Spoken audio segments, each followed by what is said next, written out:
আসসালামু আলাইকুম রহমতুল্লাহি ওবরকাতুহ।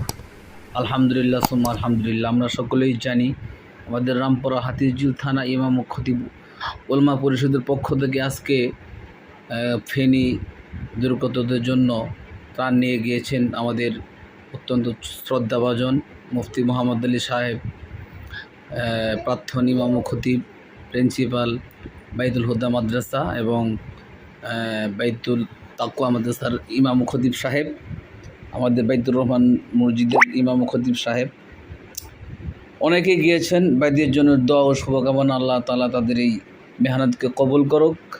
তারা এইমাত্র শুনতে পাইলাম সকল কাজ শেষ করে আবার ঢাকার দিকে ফিরতেছেন। আপনারা জানেন অনেকেই এই বন্যার্থদের সাহায্য করতে গিয়ে নিজেই আত্মহারা হয়েছেন, জানহারা হয়েছেন, ইন্তেকাল করেছেন। আল্লাহ তাআলা যদি আমাদের ভাইদেরকে আমাদের মাঝে ফিরে আনেন